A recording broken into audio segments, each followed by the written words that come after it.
built them, and caused the children of Israel to dwell there. And Solomon went to Hamath-Zabah and prevailed against it. And he slide over this way. Huh?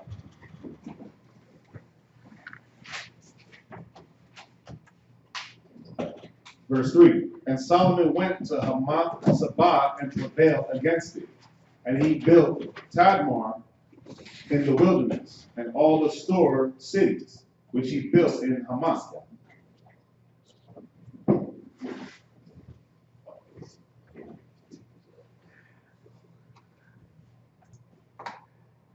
Verse 5. Also, he built Betharon, the upper, and Betharon, the nether, fenced cities with walls, gates, and bars. And Baalah, and all the store cities that Solomon had, and all the chariot cities, and the cities of the horsemen, and all that Solomon desired to build in Jerusalem, and in Lebanon, and throughout all the land of his dominion. 2 Chronicles chapter 8 and verse 7.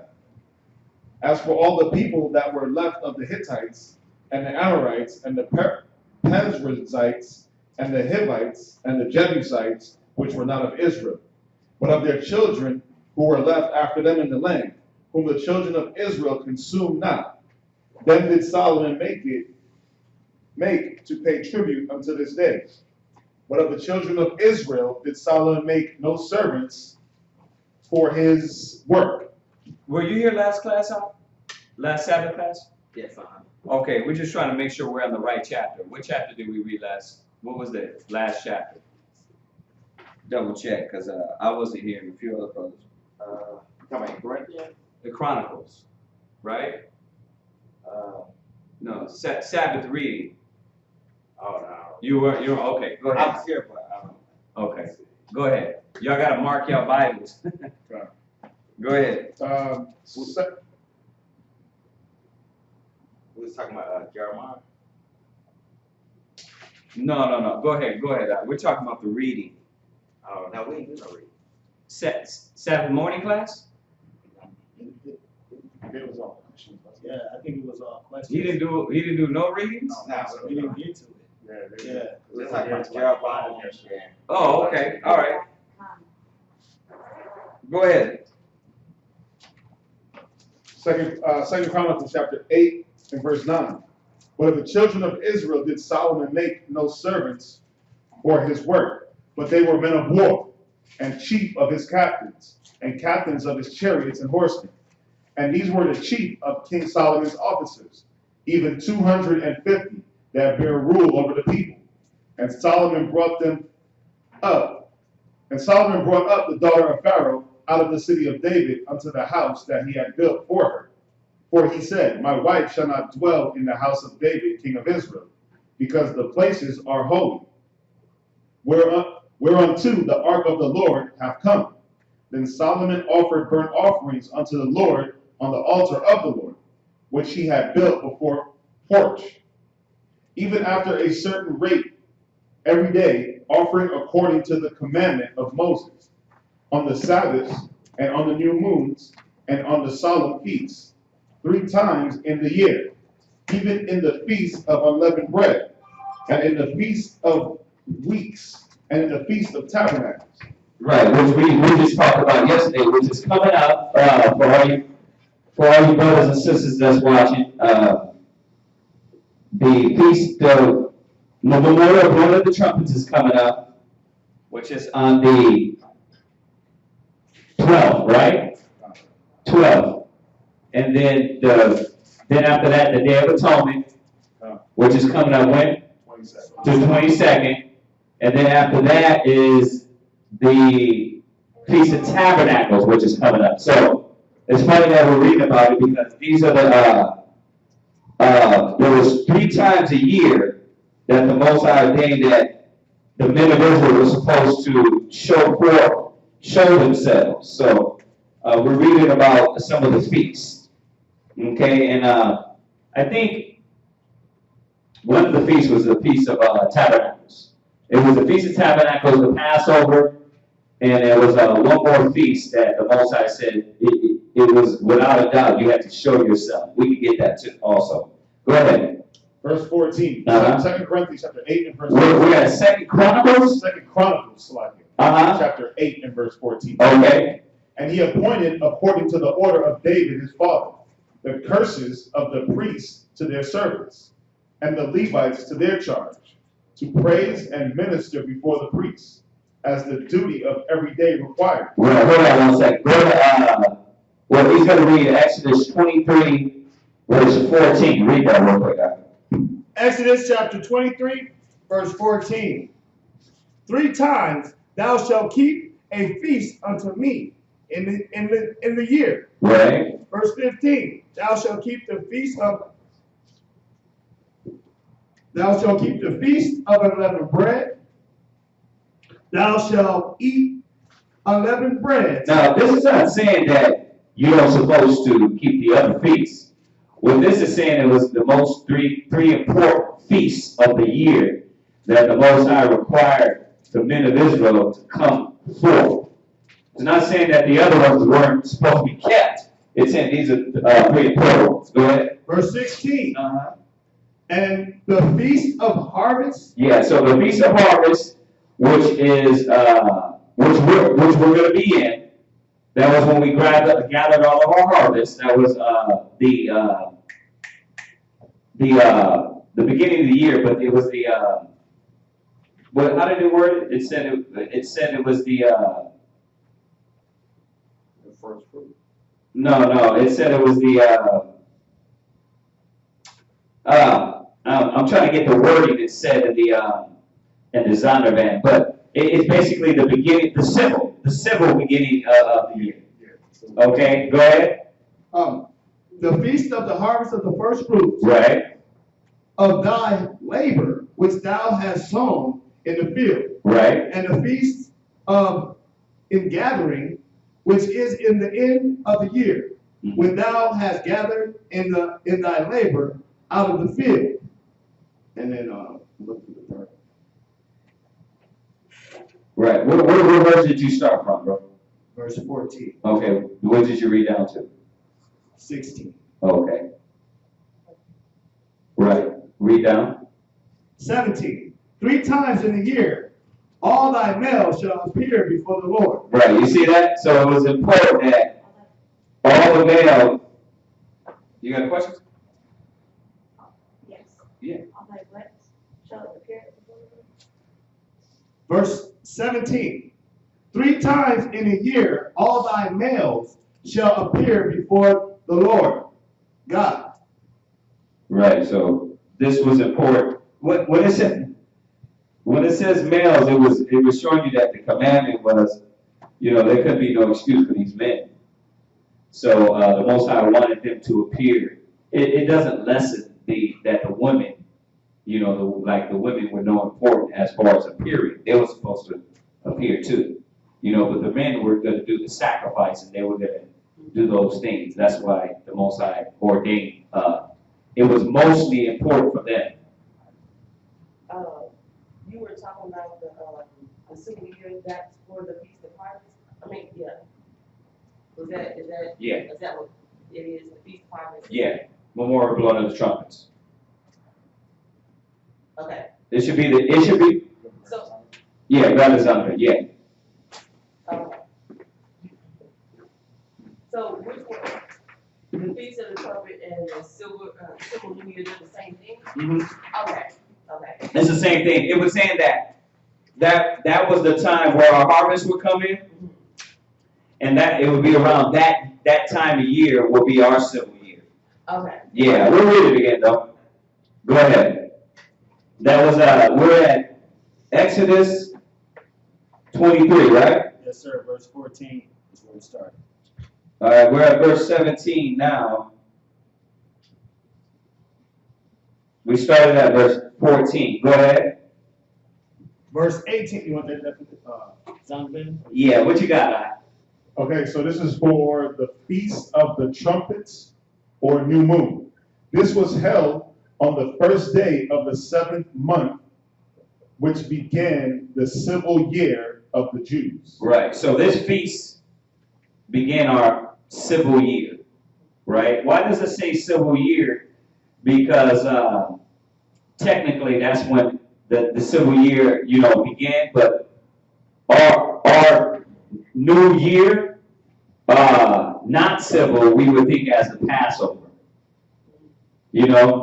When the Passover came about, that was our new beginning, right? Remember, we came out of Egypt, that's when everything started. So, but this is showing you that our civil year, technical, right, will be around this time. Go ahead.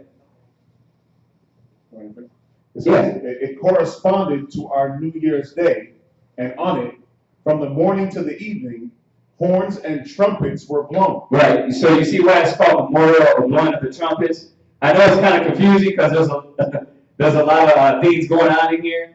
It was our harvest, right? Will represent, the new year, the civil year, and then the trumpets were blown. So, but that's why it's called it will be called the Feast of Harvest or Memorial Blowing of the Trumpets. Okay, go ahead. After the exile, the day was observed by the public reading of the law and by general rejoicing. There you go. Okay. All righty. All right, so let's jump back to Chronicles. 2 Chronicles chapter 8 and verse 14. So that's coming up.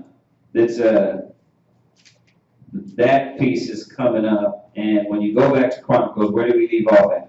2 Chronicles chapter 8 and verse 13. Okay. Even after a certain rate every day, offering according to the commandment of Moses, on the Sabbaths and on the new moons and on the solemn feasts, 3 times in the year, even in the feast of unleavened bread and in the feast of weeks. Right, so you see that? He's reiterating what we just read. So that's beautiful. We're reading about the same time where we're coming into right now to celebrate these high holy days. That's 8:13, right? Yes, sir. Go ahead. And in the feast of tabernacles. Right, so he's even showing that the Feast of Tabernacles, the Feast of Weeks, and then the Feast of Unleavened Bread, which is the Passover. Those are the 3 where Most High's like, listen, I don't want to hear no excuses for your men. Be there. Give your sacrifice, right? Bring your alms, your tithes. Go ahead. Verse 14. And he appointed, according to the order of David his father, the curses of the priests to their service, and the Levites to their charge. The curses, the curses. You scared me. I'm like, the curses? I'm like, the curses. And he appointed, according to the order of David his father, the courses of the priests to their service, and the Levites to their charge, to praise and minister before the priests, as the duty of every day required. The porters also by their courses at every gate. For so had David the man of the Most High commanded, and they departed not from him the commandment of the king unto the priests and Levites concerning any matter, or concerning the treasures.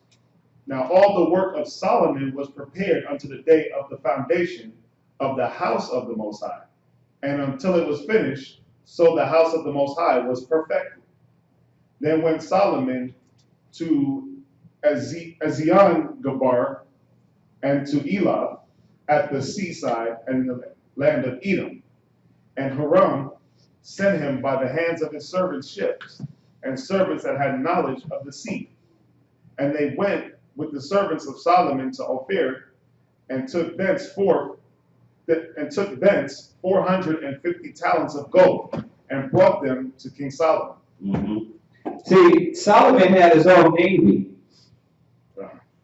You understand that?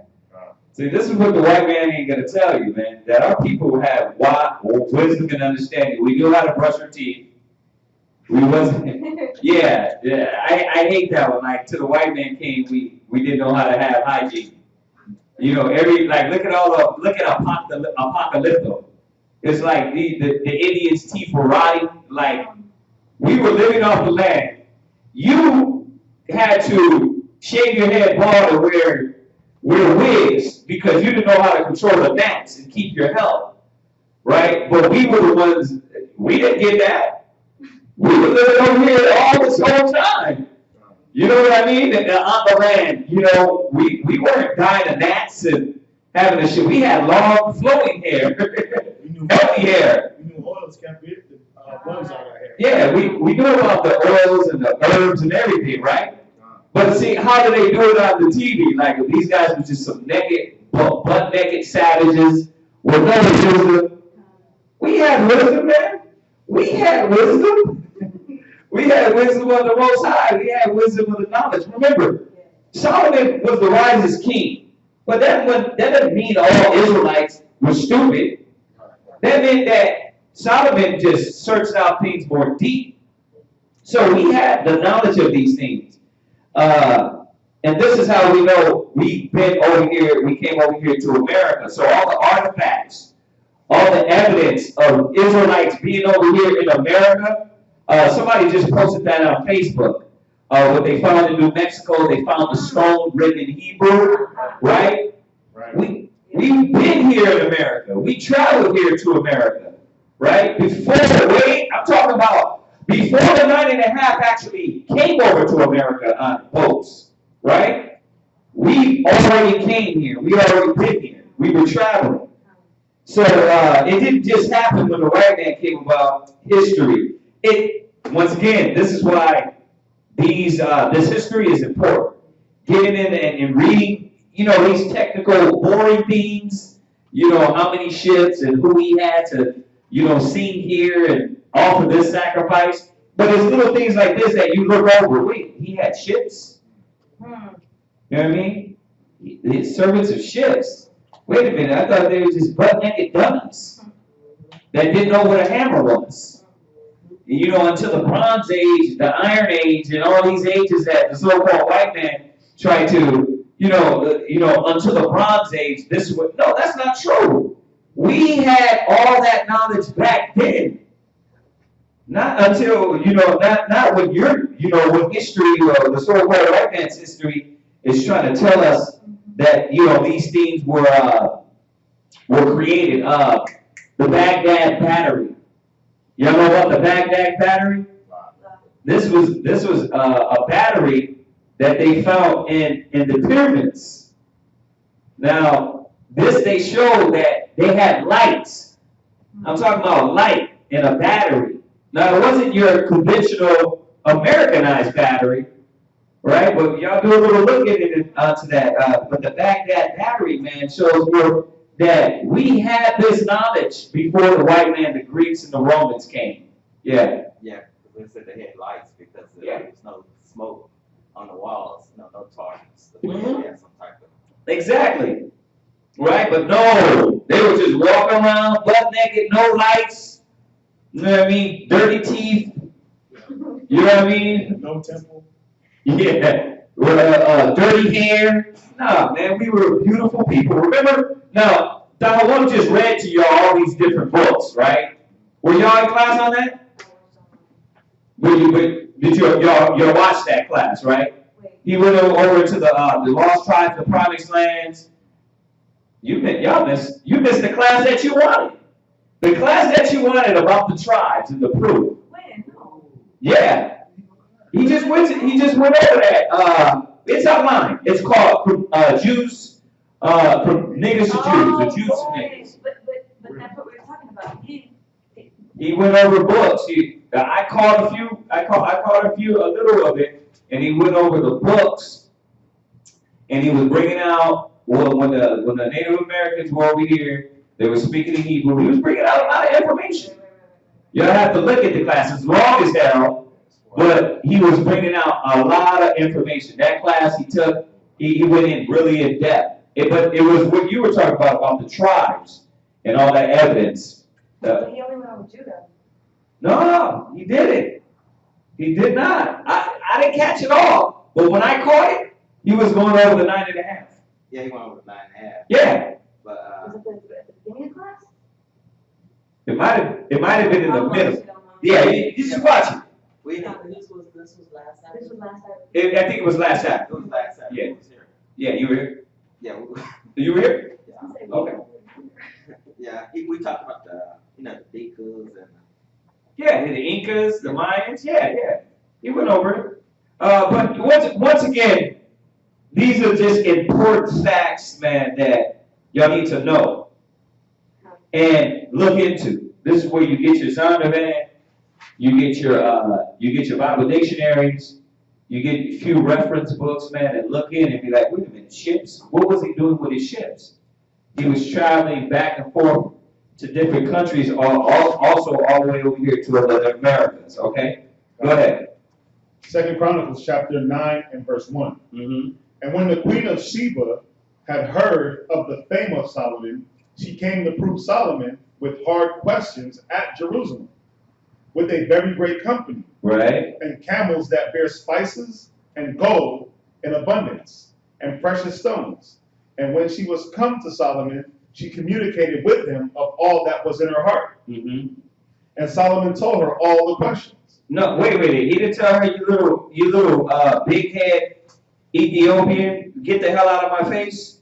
And Solomon told her all the questions. No. Come on. I'm sure he just went off on her like, you little skinny with a big head. You know what I mean? Get the hell out of my face. Take your camels, and you filthy heathen.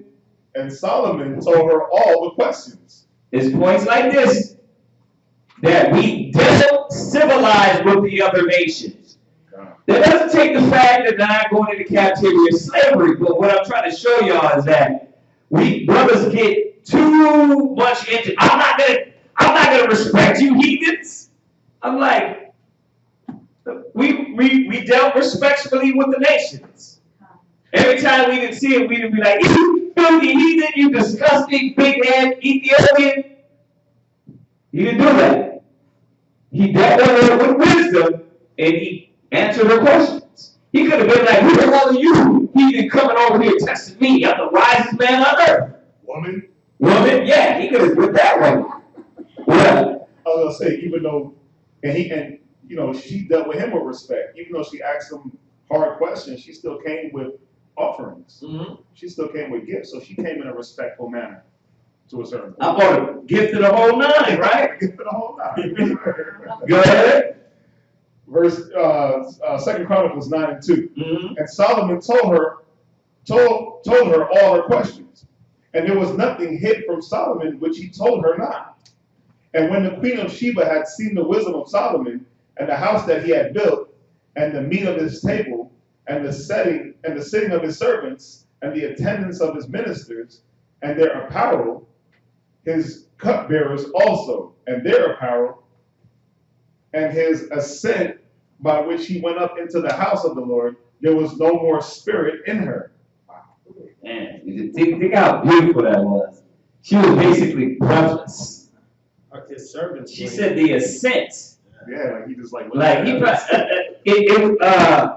I have to get the book because High Priest Shai was telling me about it. We've known about it for so long in Israel, but I don't have the proof myself. I got to get the book, but to show the evidence. But in this book, he was saying that Solomon used to throw gold dust in his fro and ride on a mountain to where his whole head glistened.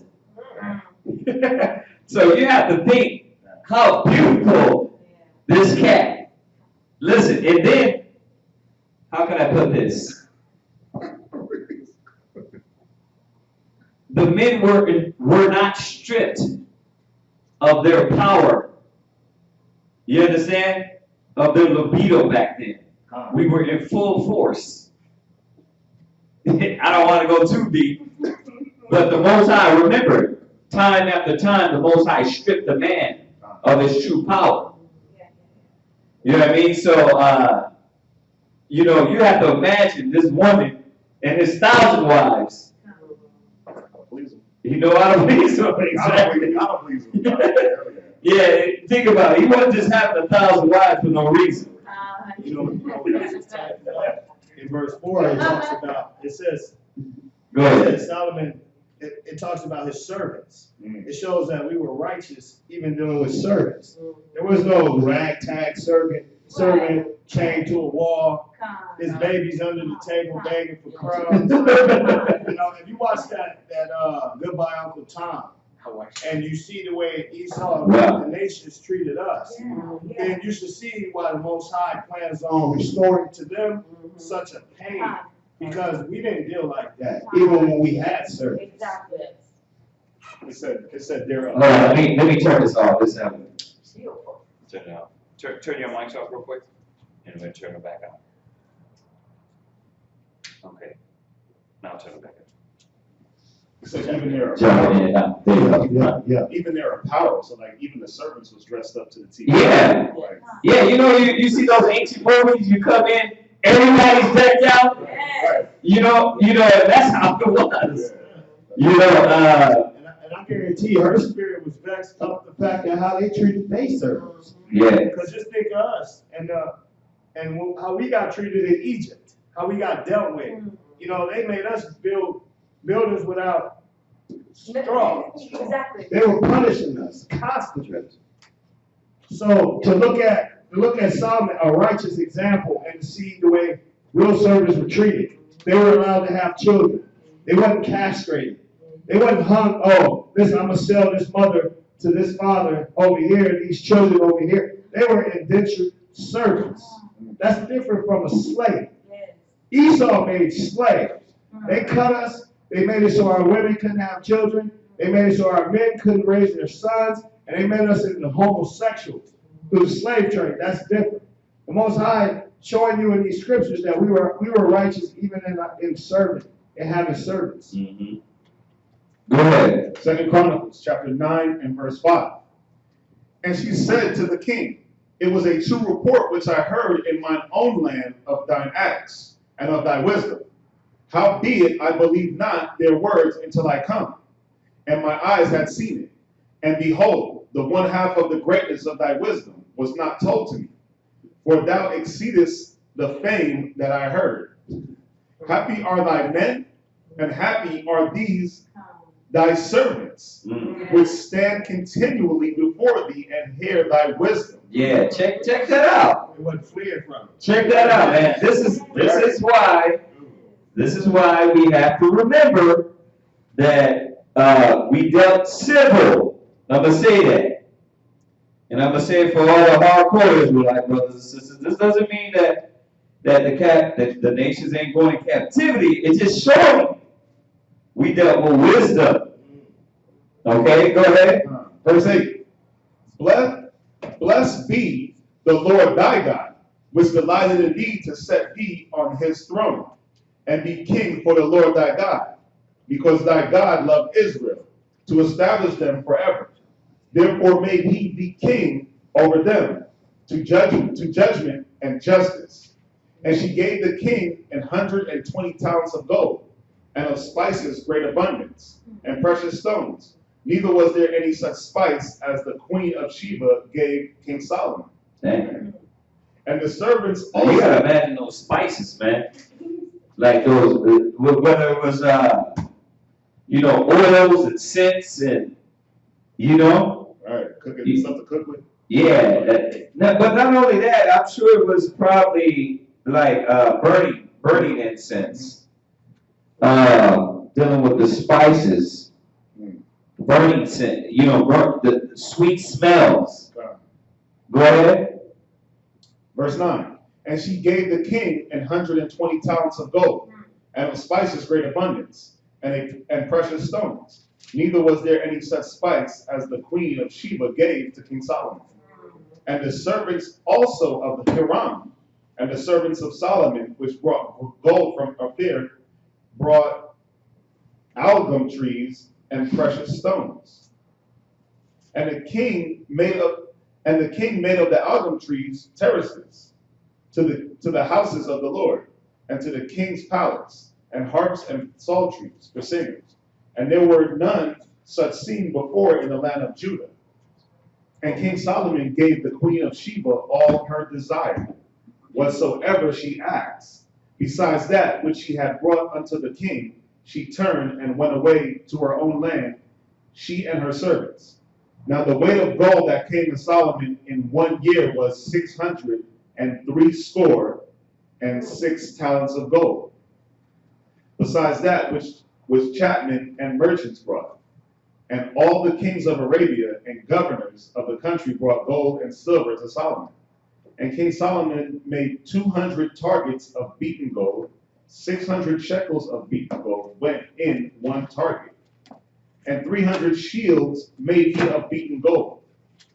300. So now we know we were no better kingdom, right? Fighting with gold. We was, you gotta think about the glory and the beauty, man, that this man had around him. That's right. You have to think about it, and I know I'm jumping ahead, but you had all this wisdom, you had all this knowledge, and you're gonna fall to stupidity. It's like, damn, the Most High gave him everything. I'm jumping though. Let me stop because it's gonna get there. Go ahead. Verse 16. And 300 shields made he of beaten gold. 300 shekels of gold went in one shield. And the king put them in the house of the forest of Lebanon. Moreover, the king made a great throne of ivory and overlaid it with pure gold. Wow. Yeah, ivory throne laid over with gold, right? It said 300 shekels of gold in a shield. Wow. Go ahead. I'm sorry, man. We got to get through this reading. Verse 18. Uh-huh. And there were 6 steps to the throne, with a footstool of gold, which were fastened to the throne and stays on each side of the sitting place. And 2 lions standing by the stays. See? And See? Go ahead. and 12 lions stood there. I've been trying to say that. We need to get 2 lions up here. And 12 lions stood there on one side and the other side upon the 6 steps. There was not the like made in any kingdom. And all the drinking vessels of King Solomon were of gold. And all the vessels of the house of the forest of Lebanon were of pure gold. None were of silver. It was not anything accounted of in the days of Solomon. You're listening? Silver was nothing. Go ahead. For the king's ships went to Tarshish with the servants of Hiram. Every 3 years, once came the ships of Tarshish, bringing gold and silver, ivory and apes and peacocks. And King Solomon passed all the kings of the earth in riches and wisdom. And all the kings of the earth sought the presence of Solomon to hear his wisdom, that the Most High had put in his heart. Verse 24. They brought every man his present, vessels of silver and vessels of gold, and raiment, harness and spices, horses and mules, and rate year by year. I got a question. Yeah. 2 things. When it says vessels, like vessels of silver and gold, is that like, what does it mean by that? Like pots. Like, Pots, plant vessels, plant pots.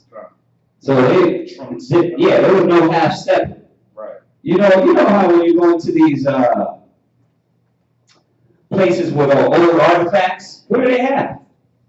So just you mean like Yeah, like they have the oldest vases, right. vases. They have the oldest, the oldest of these things, right? Expensive paintings, right? You have to think, Solomon had the best of the best. Now, here's the kick. Where the hell are they? Right. The white man got them. Yeah. In Fort Knox. Yeah. He got all this gold. Claimed it for himself. Right? And gave us paper. Right? Not that it's going to do him any good, but you got to think about it. All this stuff, the artifacts, the reading, the wisdom, all the books. You think they're going to really put out, the real wisdom? That's why, it was hard for the Apocrypha. Yeah, that's why a lot of people don't even know about the Apocrypha, because all the wisdom in there. He wrote more than that. Go ahead. And then I got one more. It says at the end of the verse 24, it says rate year by year. Was he charging them like taxes? It says rate year by year. What verse? Verse 24. I think that What they did is gave them account verse 24, right? They gave back an account of what he was worth. Because it says rate, I think it said it in a previous chapter. You did 24? Yeah, at the very end, it says, it says horses And so much year by year. Oh, he was, what it was saying here, you know, just the different wording kind of just helps you out a little bit. Everyone that of them brought a present, objects of silver and gold, garments, weaponry, spices, horses, and mules. So much year by year. So they kept bringing all this stuff to them. Yeah, every year. Okay. Verse 25. And Solomon had 400 stalls for horses and chariots, and 4,000 stalls for horses and chariots, and 12,000 horsemen, whom he bestowed in the chariot cities, and with the king at Jerusalem. And he reigned over all the kings from the river even unto the land of the Philistines, and to the border of Egypt. And the king made silver in Jerusalem as stones, and cedar trees made he as the sycamore trees that are in the low plains in abundance. And they brought unto Solomon horses out of Egypt and out of all lands. Real quick, go to Proverbs chapter 29 and verse 2. 4,000 stars. I think they found those stars. And Say that again? on the history channel, they said they found those stars. They found those stars, oh, really? Yeah, did they try to downplay it? Huh? Huh? Now it sounds, it had to be 4,000. Well, well, that's good to know. I'm glad you said that because I'm gonna look for that online. Yeah, it was on the But what does that prove also? Let me show y'all something. What does that prove also? See, you gotta get evidence like that, huh? You know why? Because that proves also that the Bible is not a fairy tale. You have people that think that the Bible was written by a white man. And I'm not talking about King James, like the Bible was really written by a white man, and there's not really historical evidence that backs the Bible. So that right there shows that much more. All these artifacts they're finding substantiates that the Bible is real. You know, historically. You need that for the history buffs. But I'm gonna check that out. That's a good point, huh? Real quick, go to Proverbs chapter 29, verse 2. Proverbs chapter 29 and verse 2. When the righteous are in authority, the people rejoice. But when the wicked bear rule, the people mourn. See, you got to see that it says when the righteous are in authority, that's when those that are servants, they still eat. The land is still replenishing itself because the righteous know when to harvest, when not to harvest. They know what to cut down. There was no landfills. There was no like, oh yeah, Solomon and his trash pile was 19 million cubics long. Like, they didn't deal like that. When you understand the scriptures, the Most High is showing you, listen, the righteous, they knew how to deal with the law. That's what made them righteous. But you look at the people now that are in authority, even the people mourn. We got homeless people. How you got the United States of America, but with homeless people? The whole world, the whole United States belongs to the United States. So how you got abandoned homes, but you got homeless people? That's why it said the people mourn. Look at the people, and you can tell who in authority. The wicked are in authority. That's why he said that. So he said, read it again. Proverbs chapter 28 and verse 2. 29 and verse 2. When the righteous are in authority. Now what makes them righteous? The law. They keep the law. That's why listen, that's what makes you righteous. So when it came to matters in court, it wasn't no 25 to life for a slice of pizza. Why? Because the righteous judged you according to the law. When it came down to disputes, there was no, I'm going to take your land. Why? Because the righteous judged by the law. That's what made them righteous. But he said, read. When the righteous are in authority, the people rejoice. Why? Because they get treated fairly according to the law. Read. But when the wicked bear rule, the people mourn. And then now that those that are in authority use not the law, but the penal code, our people suffer. They take property from you. They say, listen, it's okay for you to make your own decisions about sexuality. Now they got more rights than us. Why? Because the wicked are in authority. What did you say about the land? What were you talking about when I left out about the land? The land, what I was saying is, that when you read about Solomon, it doesn't say, and Solomon's landfill was 807,000 cubics of just trash. Right. Like, we dealt civilized. We only took what we needed and we gave back according to the law. Right. When we harvest, We definitely took their lands, though. You know that, right? yeah, no, I'm saying like when you look at our people, you go to Brazil, half the island is trash. It's built off trash, all landfill. When you look, because why? The other nations are actually dumping their trash over there. They get paid to dump their trash over there. When you look at America, how you got America, but you got homeless people, but you got abandoned homes? Oh, because you ain't got no money. But if we are part of a nation, then the people that are in that kingdom shouldn't even be homeless. And that's the thing, is that when Solomon was in authority, the righteous, because he used the law to dictate and to show decision making. Right. So the law was righteous. So everything he said would be righteous. Right.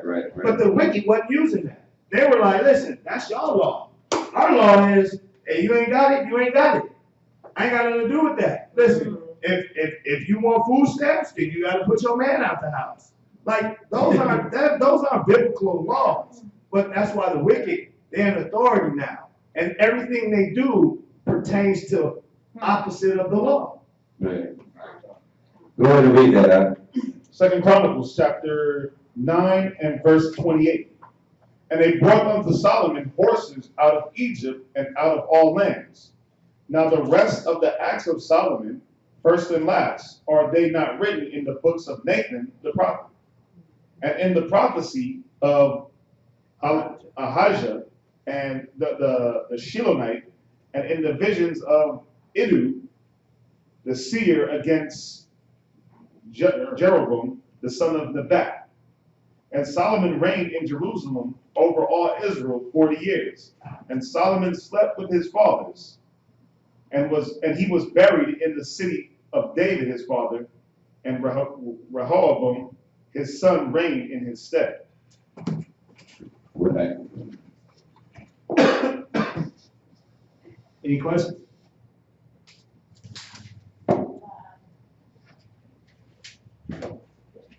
Okay, so the next chapter? 2 Chronicles chapter. No, he's gonna do two. I did say two. Oh, you did two? Okay, cool. Go ahead. 2 Chronicles chapter 10, verse 1. And Rehoboam went to Shechem, for to Shechem were all Israel come to make him king.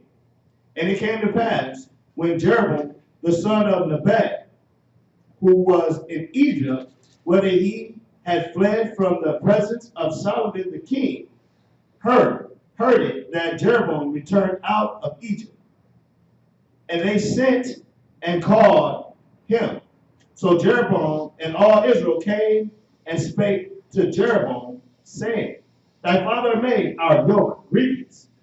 Now therefore ease now somewhat the grievous servitude of thy father, and his heavy yoke that he put upon us, and we will serve thee. Verse 5. And he said unto them, Come again unto me after 3 days. And the people departed, and King Rehoboam took counsel with the old men that had stood before Solomon his father while he yet lived, saying, The counsel give ye me to return answer to this people. And they spake unto him, saying, If thou be kind to this people, and please them, and speak good words to them, they will be thy servants forever. But he forsook the counsel which the old men gave him, and took counsel with the young men that were brought up with him, that stood before him. Yeah, see, like a lot of brothers do, a lot of sisters do, you take counsel from the young-minded people just to hear what you want to hear, right? You know, you're not going to get that meaty, good counsel that's needed. Go ahead. Verse 9. 2 Chronicles chapter 10, verse 9. And he said unto them, what advice give ye to that we may return answer to the people which have spoken to me, saying, ease somewhat the yoke that thy father did put upon us. And the young men that were brought up with him spake unto him, saying, thus say thou, answer the people that speak unto thee, saying, thy father made our yoke heavy, but make thou it somewhat lighter for us. Thus shalt thou say unto them, my yoke thither, my little finger shall be thicker than thy father's loins. What's that? That means that, imagine his father's loins. He said, my finger is going to be thicker than that. So I'm going to go ahead and put more hell on you, as though my finger was thicker than your father's loins. Wow. That's how much it is. So he basically saying, no, I'm not going to lighten. I'm not going to lighten anything. I'm going to actually double it. Right? Y'all don't get that finger thing? Okay, go ahead. I mean, that's only, I can't. The only ways you can say that. Go ahead. So it was just really about, he was basically saying, you think my father was bad, wait, I'm about to. Yeah, I'm gonna put the double. Okay. 2 Chronicles chapter 10, verse 11. For whereas my See, father, here's the thing though. They didn't understand that Solomon won the love, you know, of the people. See, where he's going with it is he's going that way. He's going to start being negative with it. Go ahead. verse 11. For whereas my father put a heavy yoke upon you, I will put more to your yoke. My father chastened you with whips, but I will chasten you with scorpions. Wow. Verse 12. So Jeroboam and all the people came to Rehoboam. Right, so y'all know what's going on here. Rehoboam was over Judah. Jeroboam was over Israel. Okay? Because the kingdom was split into two. Okay, so they're trying to figure out, listen, Jeroboam saying, I'll join. You know, but you got to lighten up the yoke, the workload. Yeah. So Solomon was over Judah. Israel or Judah? Judah. Solomon was over Judah. Solomon was over Judah. Okay. Solomon was over both of them. Yeah.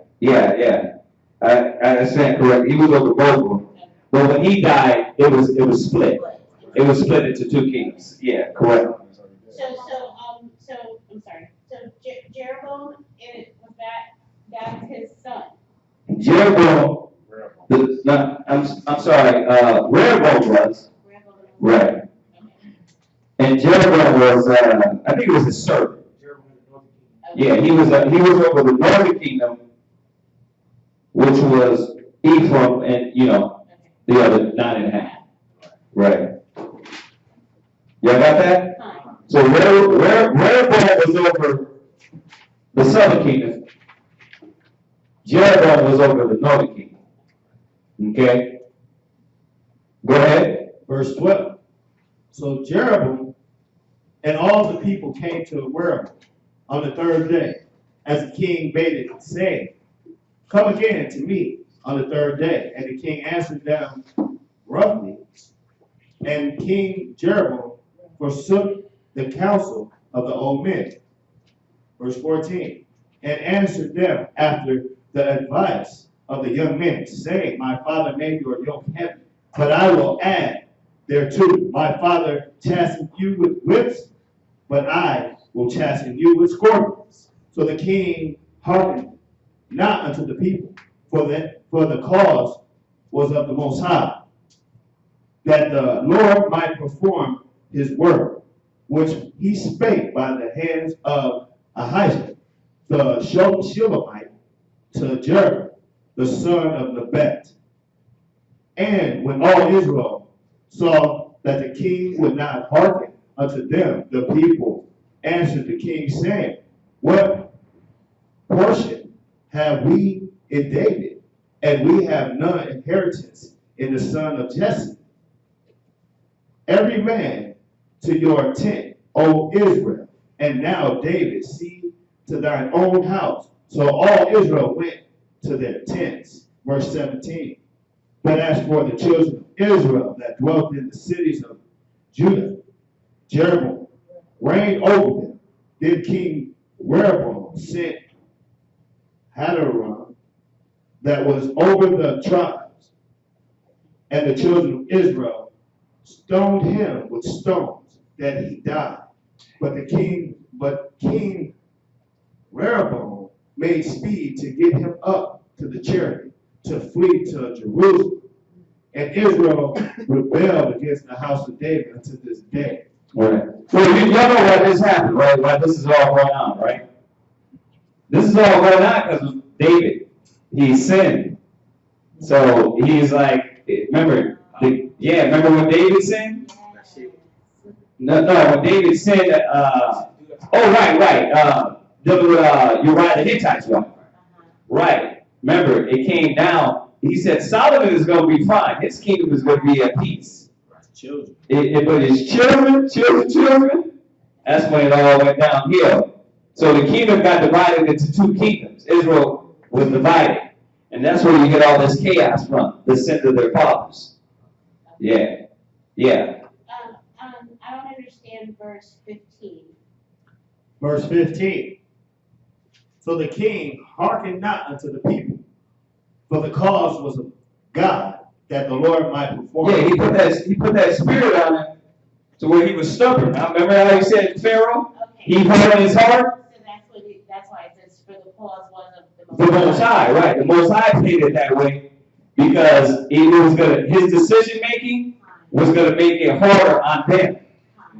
You know, you can't fight against the will of the Most High, man. You know, that's why you got to be in the right spirit. Because what happens is your decision making is going to be guided wrong if you ain't in the spirit. Yeah. So it's like when you're following the Most High, and we talked about this a little bit last night, you have that peace.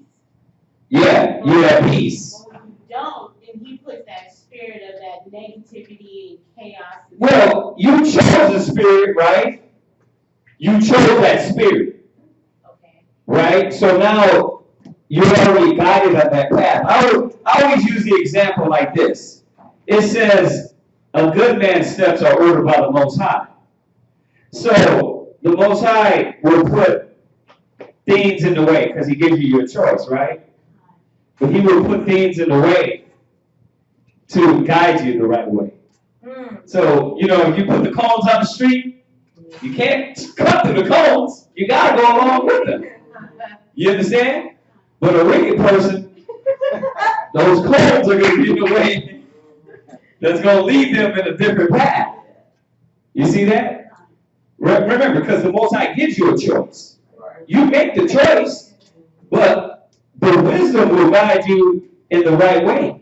A wicked man it's easy though. It's easy. If your mind is off, you're going to be guided in the wrong decision making. Period. You're going to make the wrong choices. So that's what's going on here. Go ahead, Doc. Question. Yeah. So the scripture where it was talking about the child that was blind at birth, and they said who did sin, was it him or his parents? Okay. Is that pertaining to when he was saying that the curse will come on them, if not Solomon, but his children? Like, is that the same kind of thing? Like, That's the same kind of thing, right? Well, Israel knew that you can pay for the sins of your fathers. gotcha. That's why they made that statement in Matthew's about who did sin. St. John.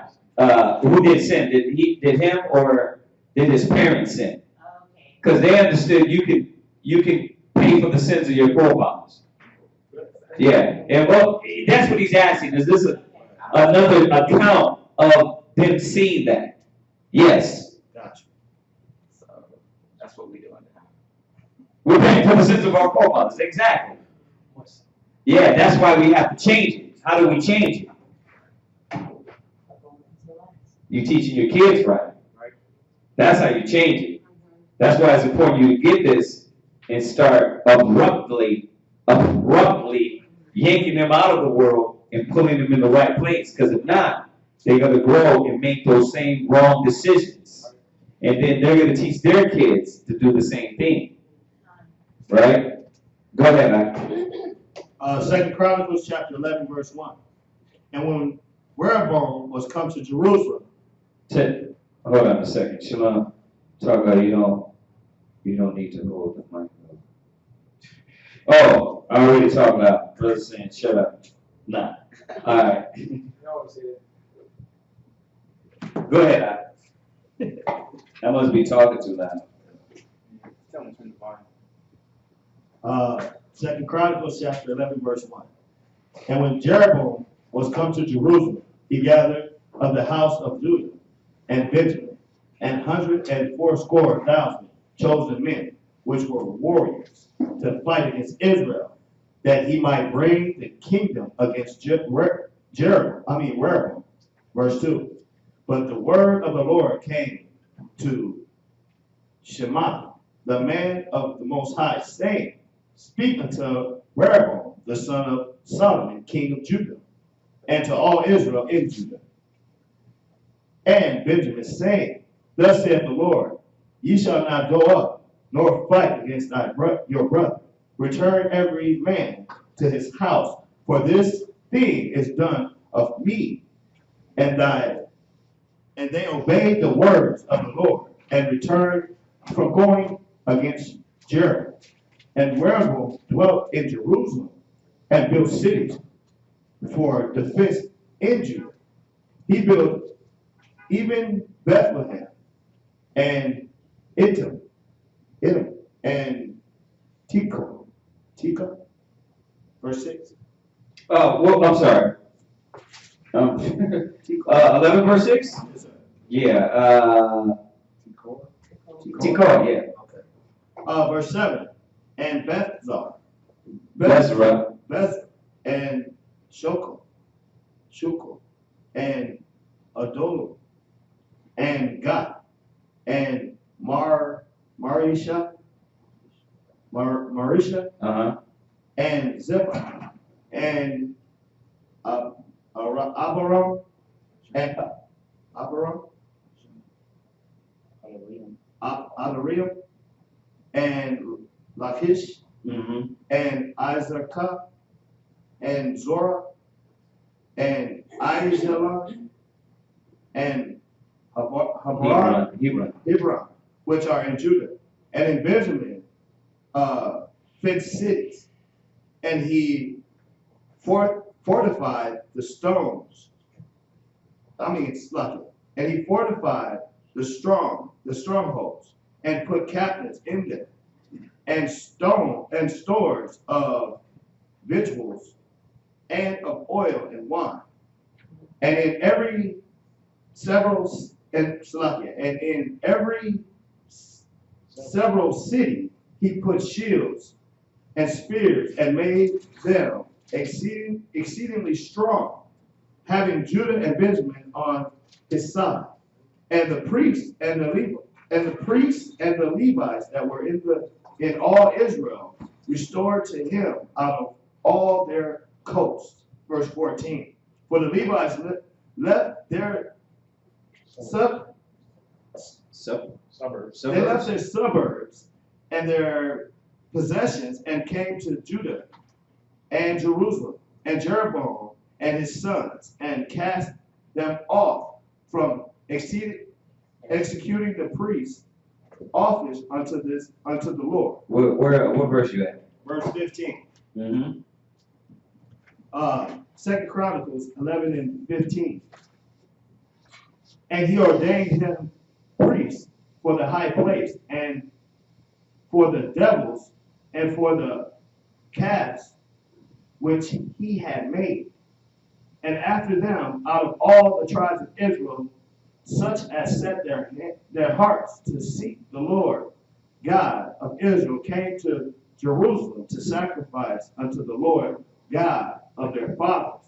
So they strengthened the kingdom of Judah, and made Rehoboam, the son of Solomon, strong 3 years.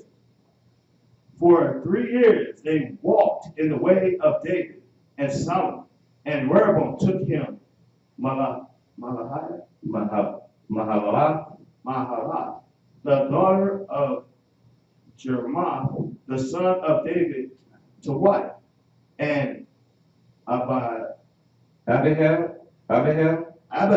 the daughter of Eli, the son of Jesse, which bare him children, Jeshua, and Shamara, and Zaham. And after her he took Malachah, the daughter of Abishai, the daughter of Absalom, which bare him Abishai, and Attai, and Ziza, and Shelomite. And Rehoboam loved Mahath, the daughter of Absalom, above all the wives and his concubines. And he took 18 wives and 60 concubines, and begat 28 sons. God dang. And 60 daughters. He had 60 daughters, man. Got me. He had 60 daughters, huh? That's crazy. Wow. Go ahead. Verse 22. And Rehoboam made Ahijah, the son of Makkah. I said Makkah, the chief, to be ruled among his brethren, for he thought to make him king. And he dwelt wisely, and dispersed of all his children throughout all the countries of Judah and Benjamin unto every fenced city. And he gave them victuals in abundance, and he desired many wives. What you think? 60 concubines. Wow. Okay, you're. Just come on, man. What you was gonna say though before? It was on verse 15. So with Rehoboam, right? Right. So he didn't allow the priests to execute their job. On verse 14 more. Verse 13, and the priests and the Levites were in all Israel resorted to him out of all their coasts. And the Levites left the suburbs and the possessions and came to Judah and Jerusalem for Jeroboam and his sons, and cast them off from executing the priest's office unto the Lord. And he ordained them priests for the high place. Yeah. And that's what God. Yeah, he was worship. Yeah. He had them worshiping devils. Right. And sacrificing to gods. Yeah, you read from 13 on down to 17, it tells you that. Yeah, they were going on, man. Go ahead. That's it. Come on.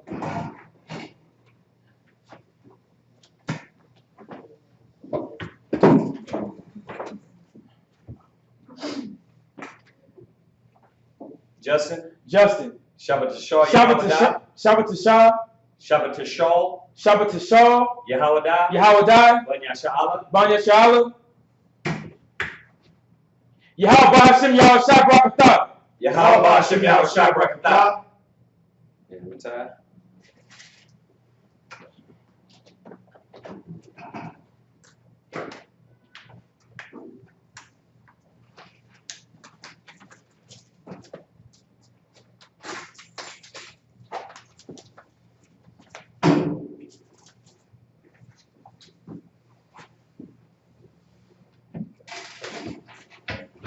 So 2, 4, 6, and then I have 7.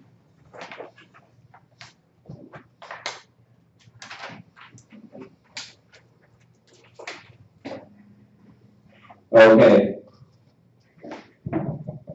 All right. So you have verse, chapter what, 12? Yes, sir. Okay.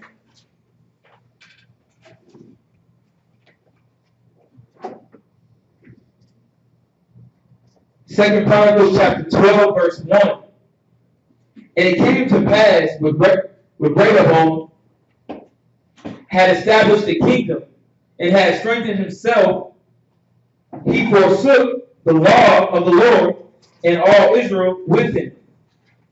And it came to pass that in the 5th year of King Rehoboam, Shishak, king of Egypt, came up against Jerusalem because they had transgressed against the Lord with 1,200 chariots and 3,000 horsemen, and the people were without number that came with him out of Egypt. The Lubims and Shukims and the Ethiopians. And he took the fenced cities which pertained to Judah and came to Jerusalem. Verse 5.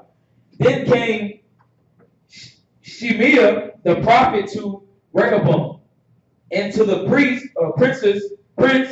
of Judah that were gathered together to Jerusalem because of Shishak, and said unto them, Thus saith the Lord, Ye have forsaken me, and therefore have I also left you in the hand of Shishak. Whereupon the princes of Israel and the king humbled themselves, and they said, The Lord is righteous. Verse 7. And when the Lord saw that they humbled themselves, the word of the Lord came to Shemaiah, saying, They have humbled themselves, therefore I will not destroy them, but I will grant them some deliverance, and my wrath shall not be poured out upon Jerusalem by the hand of Shishak. Nevertheless, they shall be his servants, that they may know my service and the service of the kingdoms of the countries. Verse 9. So Shishak, king of Egypt, came up against Jerusalem and took away the treasures of the house of the Lord and the treasures of the king's house. He took all. He carried away also the shields of gold which Solomon had made. Instead of which King Rehoboam made shields of brass and committed them to the hands of the chief of the guard that kept the entrance of the king's house. And when the king entered into the house of the Lord, the guard came and fetched them and brought them again into the guard chamber. Verse 12. And when he humbled himself, the wrath of the Lord turned from him, that he would not destroy him altogether. And also in Judah, things went well. So King Rehoboam strengthened himself in Jerusalem and reigned. For Rehoboam was 140 years old when he began to reign. And he reigned 17 years. 41. Right, he was 41. Right. Okay. For Rehoboam was 140 years old when he began to reign. And he reigned 17 years in Jerusalem, the city which the Lord had chosen out of all the tribes of Israel, to put his name there. And his mother's name was Naamah and Emeritus. Amontis. What verse? Last week said verse 13. Ammonitis. Ammonitis. And she was an Ammonite. She was, as of right now, she was an Ammonite. As far as with the evidence that Yeshai is bringing out, no, it just would be an Ammonite. Right. We'll go over that though, but she was just an Ammonite. Go ahead. Verse 14. And he did evil because he prepared not his heart to seek the Lord. Now the acts of Rehoboam, first and last, are they not written in the book of Shemaiah the prophet and of Iddu the seer concerning genealogies, and there were wars between Rehoboam and Jeroboam continually. And Rehoboam slept with his fathers, and was buried in the city of David. And Abijah, his son, reigned in his stead. Right, right. That was just one chapter. Y'all got any questions on that? Wow. You're gonna read one more chapter. Huh? Go ahead. Chapter 13, 2 Chronicles, chapter 13, verse 1. Now in the 18th year of King Jeroboam began Abijah to reign over Judah. He reigned 3 years in Jerusalem. His mother's name also was Machiah, the daughter of Uriel of Gibeah. And there was war between Abijah and Jeroboam. And Abijah set the battle in array with an army of valiant men of war, even 400,000 chosen men. Jeroboam also set the battle in array against him with 800,000 chosen men, being mighty men of valor. And Abijah stood up upon Mount Zemarium, which is Mount Ephraim, and said, Hear me, thou Jeroboam, and all Israel. Are you not to know that the Lord God of Israel gave the kingdom over Israel to David forever, even to him and to his sons by a covenant of salt? Yet Jeroboam, the son of Nebat, the servant of Solomon, the son of David, is risen up and hath rebelled against his Lord. And there are gathered unto him vain men, the children of Baal, and have strengthened themselves against Rehoboam, the son of Solomon. Yeah, y'all see this, right? That conflict was just amongst Israel. The Most High was just destroying Israel with Israel for our rebelliousness. 800,000 men, right? For our rebelliousness, for David, him sinning. How many generations? 34. Remember that? Remember the scripture says until the 34th generation? Right? Go ahead. But so that shows you that that's your answer on why are people killing each other in the streets? Because of the disobedience of not following the scriptures. The minute we start getting back in the book, that spirit will lift off of us, of young people killing each other in the streets. Because if 800 mighty men off one man's mistake can get murdered within the Most High's means, like, listen, you don't want to listen, I'm not even going to touch you. I'm going to deal with the next 3 generations. I'm going to kill all of them. Then you ask yourself, well, why are our children getting shot down in the street? Because you're not breaking the curses. So I ain't going to deal with you. I'm going to let you be corporate. I'm going to let you have everything you want. But the next 3 kids, I'm going to murder them. I'm going to take them out. And then I'm going to let your next 2 sons come up, and I'm going to give them over to their flesh. So now you got homosexuals. And it all started because you didn't hearken to the scriptures. So to kill the death in the street, you got to start getting in the book. You got to start reversing the curses and seeing, dang, how can I get the rap? Because if you read these stories, the Most High let one person make his mind up. And that contribute all the way down to his bloodline, to where now you didn't listen, so I'm dealing with your children. I'm dealing with everybody in your household. The next 10 generations might just be wiped out. It's like that because I turned it down. Oh, Yeah. Go ahead. 2 Chronicles chapter 13, verse 7. And there are gathered unto him vain men, the children of Baal, and have strengthened themselves against Rehoboam, the son of Solomon, when Rehoboam was young and tenderhearted, and could not withstand them. And now ye think to withstand the kingdom of the Lord and the hand of the sons of David, and ye be a great multitude, and there are with you golden calves, which Jeroboam made you for gods. Have ye not cast out the priests of the Lord, the sons of Aaron, and the Levites, and have made you priests after the manner of the nations of other lands. Question. Yeah. Look, I'm saying question mark. Oh, right. So that whosoever cometh to consecrate himself with a young bullock and 7 rams, the same may be a priest of them that are no gods. But as for us, the Lord is our God, and we have not forsaken him. And the priests which minister unto the Lord are the sons of Aaron, and the Levites wait upon their business. And they burn unto the Lord every morning and every evening burnt sacrifices and sweet incense. The shewbread also set they in order upon the pure table, and the candlestick of gold with the lamps thereof to burn every evening. For we keep the charge of the Lord our God, but ye have forsaken him. And behold, God himself is with us for our captain. And his priest was sounding trumpets to cry alarm against you. O children of Israel, fight ye not against the Lord God of your fathers, for ye shall not prosper.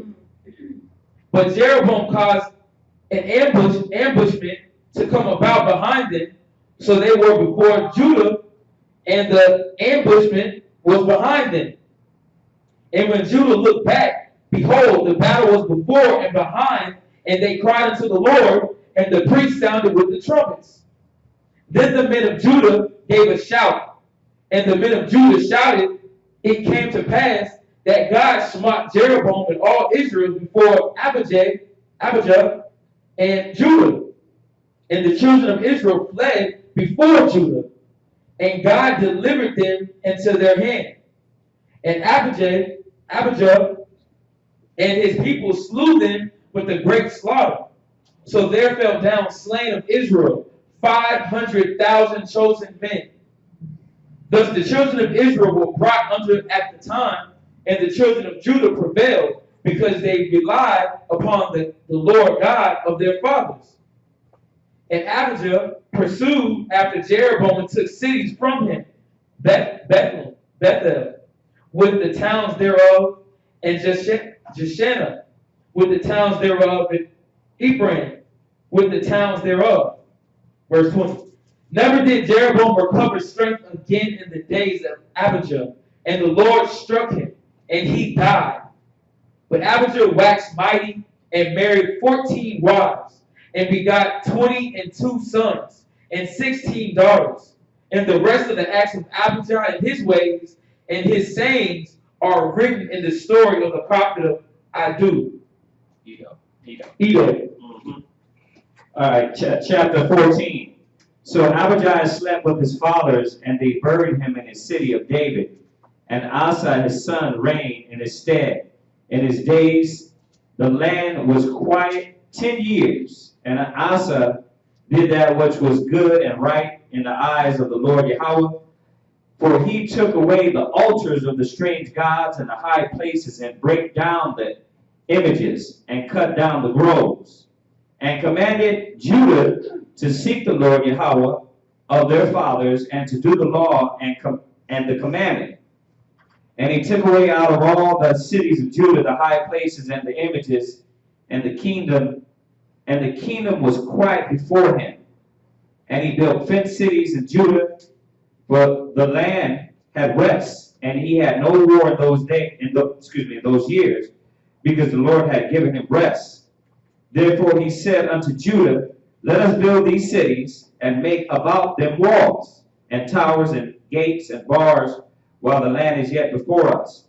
Because we have sought out the Lord our power.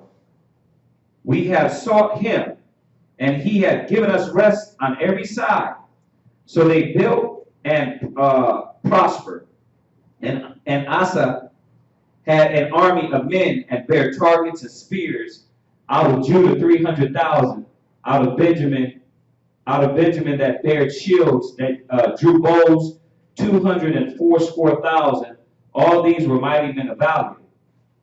And there came up against them Zerah the Ethiopian with an host of 1,000,000. and 300 chariots, and came unto Mirasha. Then Asa went out against him, and they set up the battle in array in the valley of Zephathah at Marasha. And Asa cried unto the Lord and said, and Asa cried unto the Lord his power and said, Yahweh, it is nothing with thee to help, whether with me or with them that have no power. Help us, O Yahweh, our power, for we rest on thee, and in thy name we go against this multitude. O Lord, thou art our power. Let no man prevail against thee. So the Lord smote the Ethiopian before Asa and before Judah, and the Ethiopians fled. And Asa and the people that were with him pursued them unto Gerar. And the Ethiopians were overthrown, and they could not recover themselves. For they were destroyed before the Lord and before his host, and they carried away very much spoil. And they smote all the cities round about Gerar, for the fear of the Lord was upon them, and they spoiled all the cities, for there was exceeding much spoil in them. They smote all the tents of the city, and carried away sheep and camels in abundance, and returned to Jerusalem. Okay. Question. Yes, sir. So regardless to how the people that were in rulership at that time were trying to build these other gods and trying to get the people to worship that, they still had that little small remnant of people that were like off to the side, like listen, like kind of like now, we got Israelites coming back to the law, statutes, commandments of the Most High, but then you have people not returning, right? Right. And still serving the false gods and idols, right? Right. So I wonder if they would actually, I know I don't say it, but I wonder if they was actually like, if they got caught, was putting them to death. You know what I mean? So remember when we was reading back in Kings and Kings? I think it was in Kings. It was showing that sometimes the kings would do that. Yeah. The king set out a decree. Yeah, they set out a decree to listen. Anybody doing this gonna be put to death. You know, so it was happening. You know. All right. Any other questions? Yes, ma'am. I hear a lot of people say, you know, God hates war, you know, he's not a violent person. Yeah, right. But then you see right here where they're praying for help in defeat. From the Most High. From the Most High. Yeah. And then he wiped all these people out. You know, just for them going to him and being humble and going by his commandments and taking out all these false idols.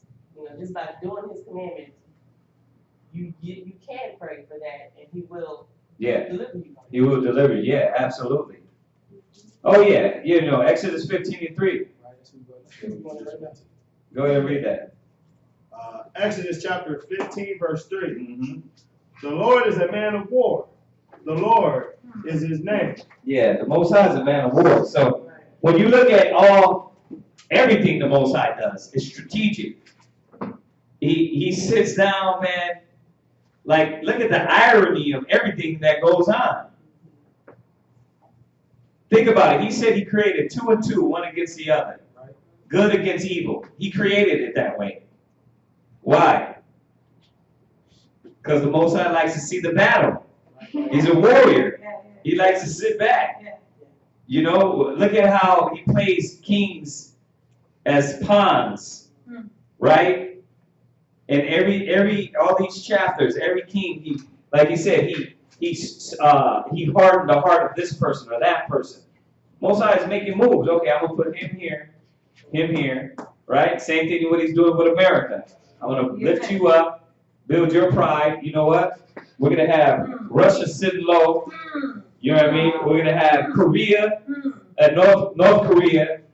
We're gonna put this in their mind. Oh, it's all going to come into play into the prophecies.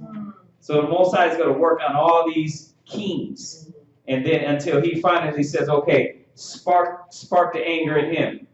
You know what I mean? Put the anger in him. They had enough here. They had enough here, and these nations are going to come up against America. What? Oh, no, you was raising? Yeah, but come on, what was that scripture that you just said? Exodus 15:3. Oh, okay. Yeah. Okay. So, y'all got any other questions? All right, I'm gonna go over just the basics of Hebrew since y'all been showing up every Sabbath. We're not gonna start Hebrew and then everybody disappears and comes on once in a while. So I was trying to make sure y'all coming consistently. That way we can touch on the Hebrew because we can't start over all the time. You understand? We try to, because Nahum actually got it to the point to where they was breaking down. But you have so many Israelites that's inconsistent that that's why we just hold off on the Hebrew, because we're just gonna have to keep repeating ourselves on the basics. And you need the basics. So what we're gonna do is just start today on the basics. Just the letters, the symbols, and the pronunciation. That's all we're gonna do. This is very easy. So he's going to just write them up here. The first letter in Hebrew is A. It's pronounced A. Say it, class. A. A. A. Yeah, A. Okay? And that's how the A looks. Next class, we're going to what the symbols mean and all that. We're just going to make it real quick, and we're just going to go over the basics, the pronunciation. Because the problem is when we're praying, you're not understanding what we're saying because you don't know your alphabets. Abanawa. Abanawa. All you got to do is know the alphabets, and you'll be able to pronounce it. So the first letter in Hebrew is what, class? Ah. Ah. Okay? And this is where the white man got his H from. All languages come from Hebrew. Okay? All languages come from Hebrew. The language that Adam spoke was Hebrew. That's why during that time, as the language is split, Eber or Ibar kept the language of the past. That's where Hebrew comes from. Because he kept the language from the past. And that's where the Hebrews come from. We come from the past. Okay? All right, so the first letter is what, class? That's how the A is written. Now, this is the ancient Hebrew. Do the other A on there. That's the ancient Hebrew. No, you just do it right under. Do it right under the Assyrian A. So ancient is still considered Paleo? Yeah, Paleo Hebrew.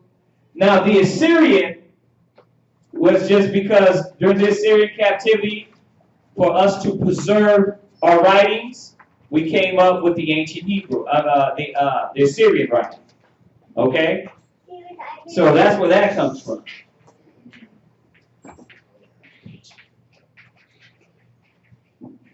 You don't got another one. So the other eye, that's the okay. There you go. This is the ancient.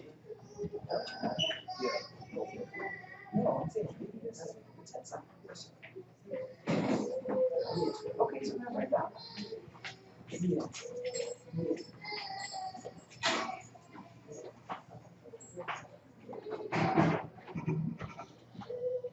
Okay, that would be the Assyrian eye.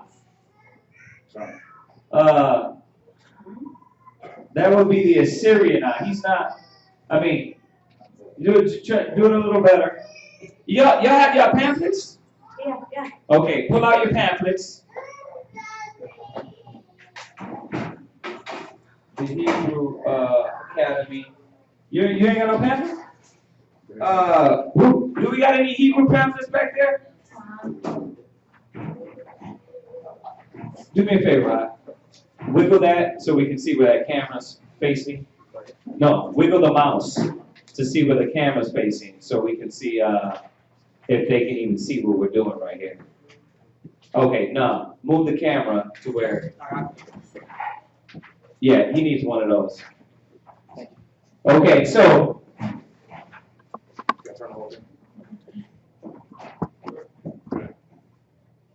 Once again, I didn't want to go over this and start this when Israel. If y'all consistent, then we'll give it to the Hebrew. If you're not, then we're not going to go over the Hebrew. Because we got to keep going over basics and all that stuff. So this is the basics of the Hebrew. The first letter is A. You have what they call the Paleo, or the ancient Hebrew right here. Sometimes you would read it as Phoenician. Okay, why? Because the Phoenicians kept this language, and Israelites were or I should say at one time, we called ourselves the Phoenicians. Okay? So when you read this and you go into your Ben Yehudi, I don't have mine here, but there's a Hebrew dictionary. It's called the Ben Yehudi. It even has this ancient writing in here. Okay? The ancient Hebrew, it has it in there. So this is not a made-up language. You got some cats talking about High Priest Ariah made up the Hebrew. You can't make up the Hebrew that was written in 5 BC. Yeah, you got the Moabite stone. You know what, sis, Sammy, you know what we need? You know the class I did on Ahia? If you go on there, I actually have all the stones, the Tila stones, that have all the ancient Hebrew written on them. If we can get those blown up, like the Moabite stone, that way you can see that Ariah did not come up with the Hebrew. Now, something's coming out already. Yeah. What they're talking about is actually the stone. Is basically the Bible stories are true. Right. Exactly. Oh yeah. So if we can get those blown up next time, that we can show them that this Hebrew has been since way back recorded on stones. Archaeologists found it. Anthropologists have found these things. So this is not a made-up language. Okay? So A is the first letter of the alphabet, the Hebrew, excuse me. And then you got the ancient, and then you got the modern, which is the Assyrian, which is what class? Which is what class? Which is what class? Okay, let's do the Ba. So the next letter is the Ba. Ba. And like I said, next class we'll go over what they mean. We're just going to run through the letters so we can get the alphabet down. Abagada hawaza kataya kalamana sa'aipa tazakwa rashata. We get it. I'm just giving you a little bit as we go through these. So Abba. Okay, and you put Abba together, that means what? Abba. Right? So A is the first one. Ba is the second letter. You have the ancient, and then you have the modern. Okay? And then we pronounce them both the same way. Y'all get that? We pronounce them both the same way. Now, we know the so-called Jews, they pronounce different. Because their dialect is a mixture of Spanish, English, German. So when they speak it, but they have vowels, they have all this sort of like an English mind added to Hebrew. One of the first steps stepping into Hebrew, don't bring an English mind. That's the first problem that what these brothers said the Most High's name is Ahia. Because they're thinking with a Hebrew mind, the English mind, they don't understand that when he said Ahia, Ashar Ahia, he was speaking to, he was telling them as opposed to the Most High actually himself saying his name. Okay, so you have the instance of the angel telling him. She's like, oh. The angel telling him, and the Most High saying his name, you would say it two different ways. Okay? Yeah. If you haven't got that class, go online and get it. Okay? Ba. What is it, class? Ba. Ba. Okay? Let's go to the next one. God. You really can't see it. Use the black one, huh? Use the black one. So Abba.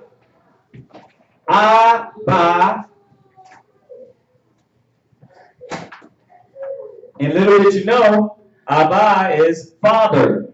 Father. But so the second letter is what, class? Ba. What's the first one? Ah. What's the third one? God. God. Okay, that's the God. You got the ancient, and then you got the modern. God. And it's good to learn the modern because all your Hebrew Bibles, they're not written in the ancient. Okay. Now a brother did write one, and he's selling it on Amazon. He wrote the whole Bible in ancient Hebrew. Yeah, he showed us at the summit, at the last summit. He wrote the whole Bible in ancient Hebrew. So you can get one on Amazon. Yeah, I got one. Brother wrote way back. Yeah. The one on top is ancient, and then the one on the bottom is The Assyrian modern. is the modern, right? We call it the Assyrian because in the Assyrian captivity, this is when we came up with that writing to preserve our writings. Okay, so they wouldn't figure us out, and like the codes. You understand? Like the codes. Like the Morse code. They came up with the Morse code, so nobody knows what's going on, what they're saying. Well, that's what we did. Gotcha. So Abba God. That's it. Abba God. Abba God. Okay. Right. Okay. Let's go to the Da. So Abba God Da. Come on, give it to me. Abba God Da. Abba God Da. Abba God Da. Abba God Da. Abba God Da. Right. Pronunciation is very important. Understanding what you're saying is very important. Shalach means to send. Shalach. Michaela or Allahayim, La'abad, like send Michael the archangels to destroy, right? Salach is forgive. Shalach is forgive. Salah is forgive. So if you don't say it right, you'll be saying send instead of forgive. You understand? All right. So this is the Da. And all these hieroglyphs mean something. So no, Egypt was not the first, the wisest. We've been dealing with hieroglyphs. You understand? We've been dealing with that all the way back before Egypt was founded. Okay, Adam spoke Hebrew. Okay? The Most High spoke. Christ spoke Hebrew. When it said in Matthew that he spoke to them, it said he spoke to them in the Hebrew language, in the Hebrew tongue. Okay? Okay, so Abba God Da. Let's say it. Abba God Da. Right. So you got the ancient Da, and then you have the Assyrian Da, or the modern Hebrew Da. Da. Go ahead. Next one. Yeah. Y'all got that? Abba God Da. Abba God Da. Abba God Da. Abba God Da. Abba God Da. Abba God Da. Right.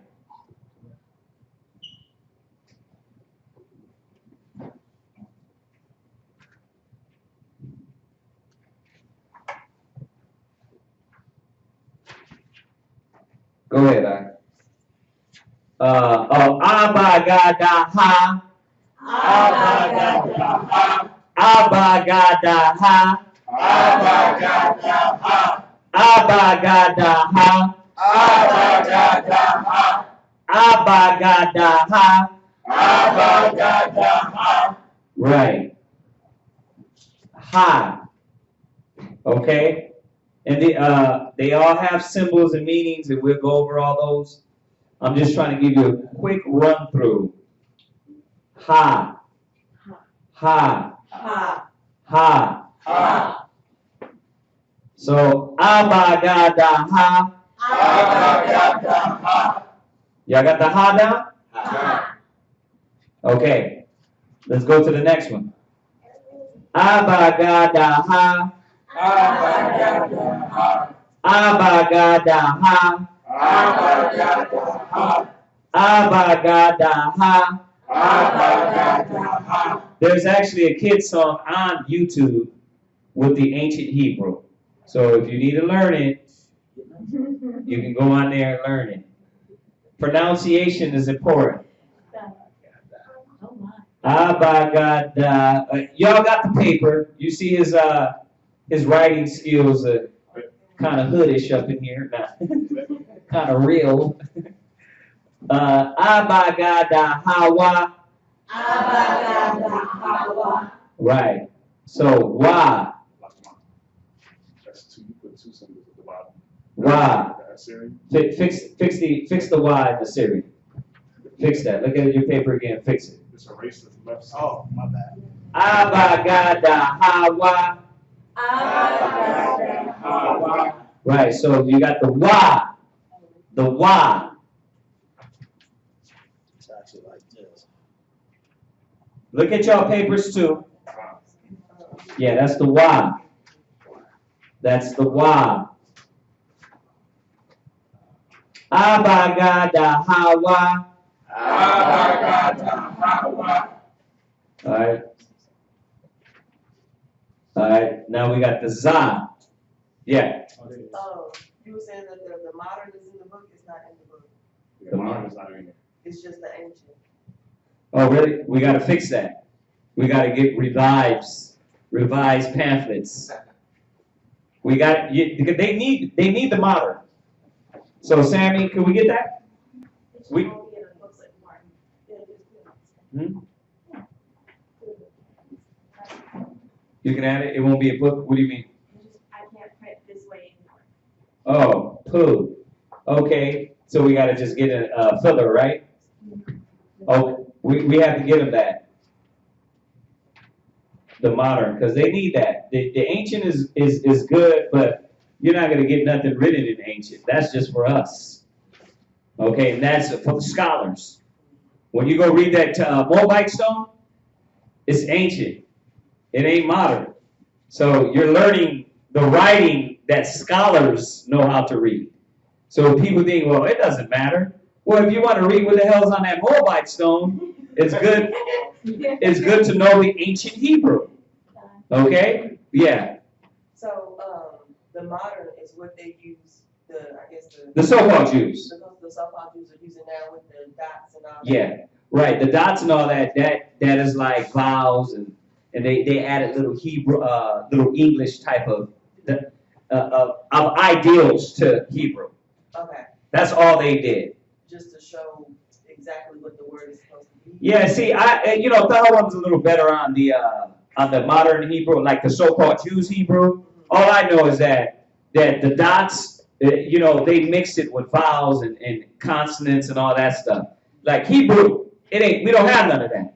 Okay. See, if I say, Hebrew was made like the natives taught. I go to the store.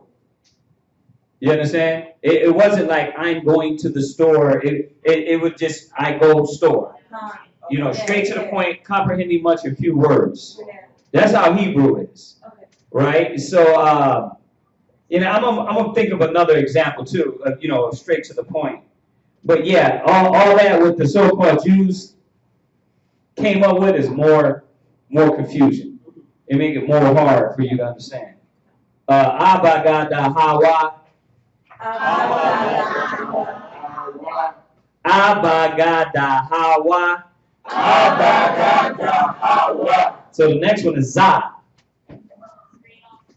The next one is za. Abagadahawaza. Abagadahawaza. Right. Why? Not what. Not what. Why? Why? Why? Abagadahawaza. Abagadahawaza. Right. Hawa. Right. See, this is another idiotic mistake that these brothers that don't know Hebrew came up with. They tried to take out everything that had Hawa, which is foolishness. That means you have to disannul the Hebrew alphabet. You understand? There's many words that have Hawa in it. Okay? Yeah, Yahweh. But there's many other words. Yahweh Da. See, they think it's the same thing. Right? They think because it has ya in it or Hawa in it, it's the same thing. It don't work like that. Okay? So Abagadahawaza. Abagadahawaza. Right. So what's after za? Okay. Now, this is where it gets a little hard for brothers and sisters because y'all have to pronounce ha like you're spitting. Ha. Right. Abagadahawaza. Ha. Ha. Ha. My name is not Kazakia.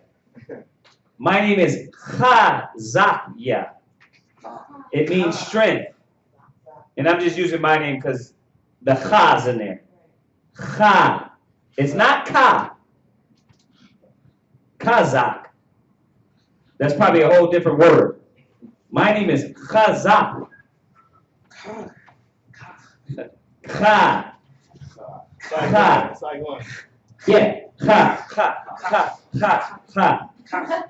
Ha. That's all it is. Ha. Ha. Ha.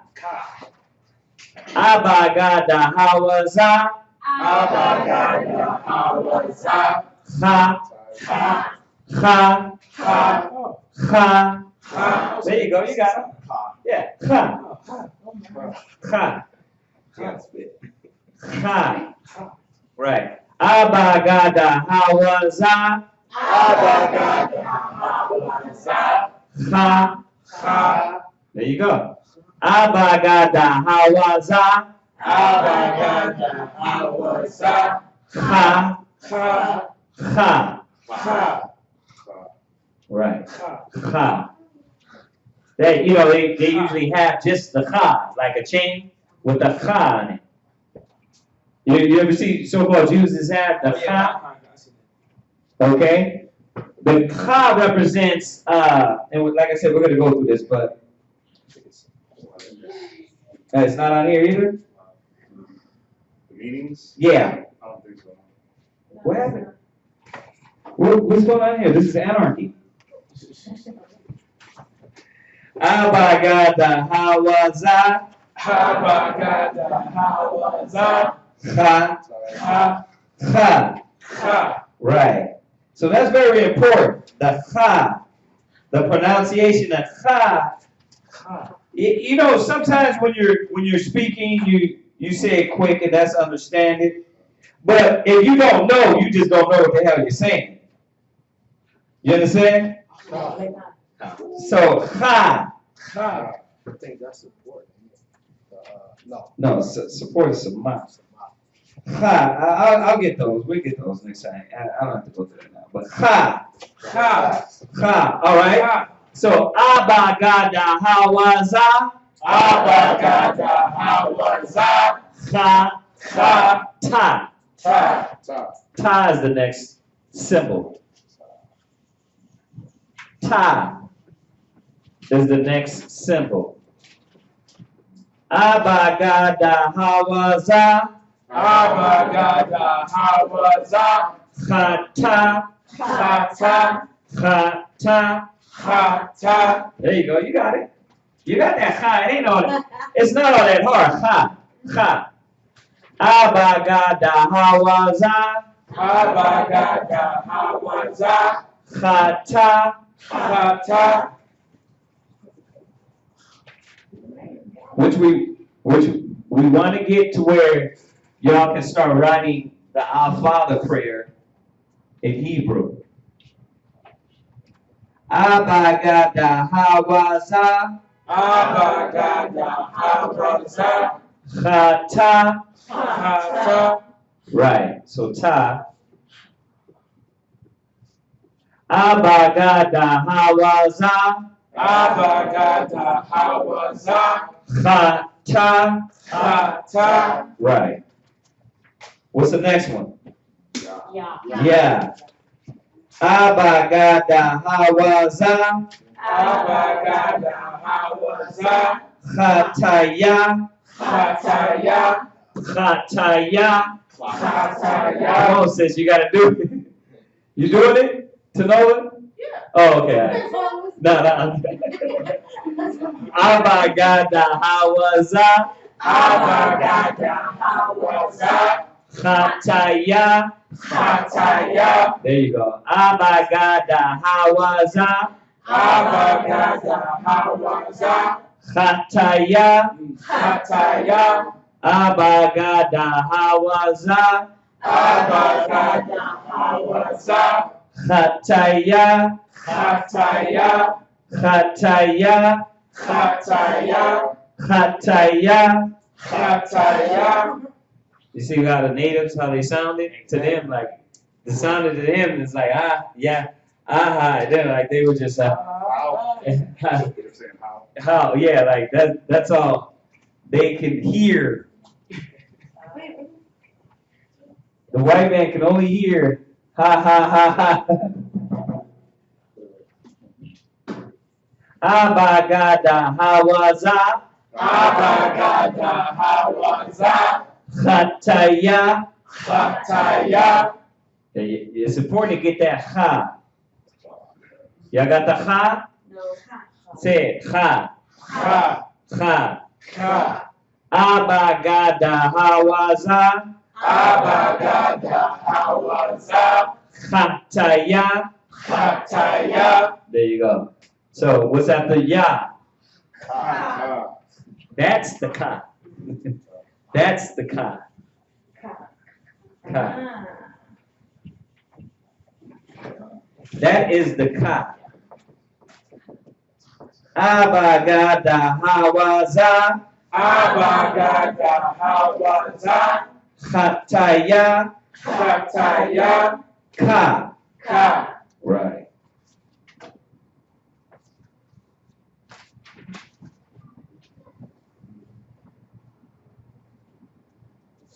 Abagada Hawaza.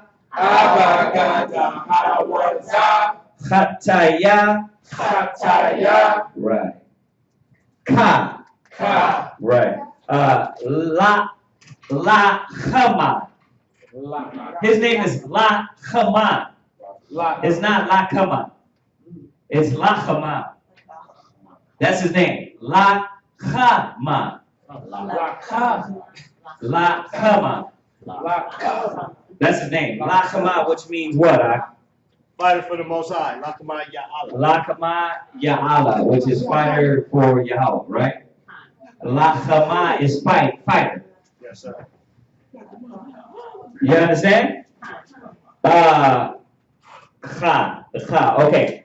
Abagada Hawaza. Abagada Hawaza. Chataya. Chataya. Kalama. Kalama. Okay, Kala. La.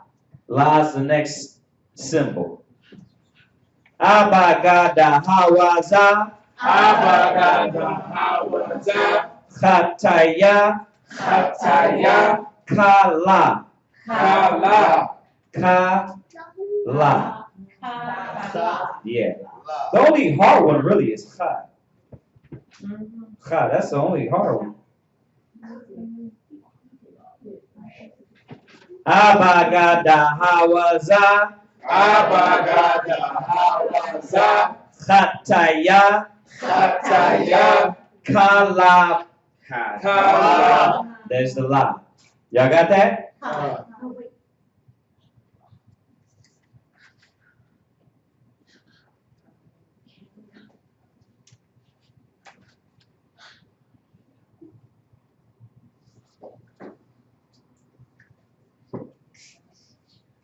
Wait is ha, ka.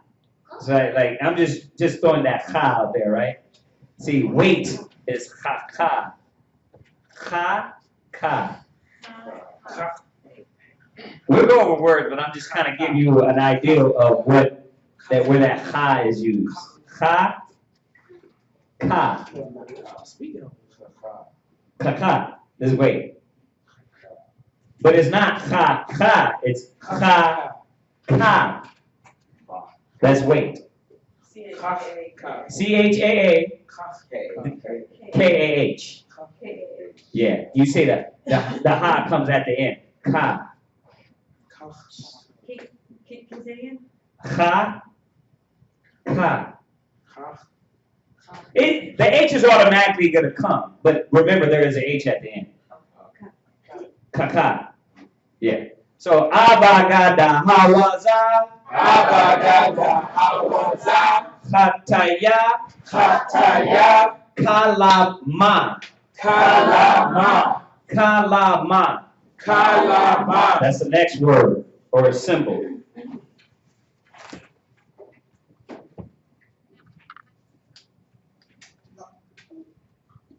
Abagada hawaza. Abagada hawaza. Khataya. Hataya. Kalama.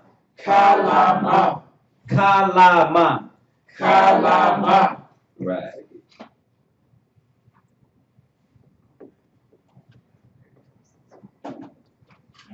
You hear us say lacham during prayer, which is bread. Lacham. When we say the Al Fire prayer, you hear lacham is bread. I'm just showing you how that ha comes in. Lacham. Lacham is bread. Yeah, la, C-H-A-A, and then M. Lacham. Oh yeah, all languages. Like even I mean, you still have like salam. Salam is just shalom. Shalom. Salam is the same thing as peace. It's Arabic. Salam, right? But it's the same thing as shalom. They're real similar. Like the Arabic, yeah, you can see like a lot of languages come from Hebrew. All right. Abagada hawaza. Abagada hawaza. Khataya. Hataya. Kalama. Kalama. Kalama. Kalama. Kalama. Kalama. No, that's just a ka. Why you? Abagada hawaza. Abagada hawaza. Khataya. Hataya. Kalama. Kalama. Kalamana is the next one, right? Na is the next symbol. Na. Y'all got that? Na is the next symbol. Abagada hawaza. Abagada hawaza. Khataya. Hataya. Kalamana. Kalamana. Kalamana. Kalamana.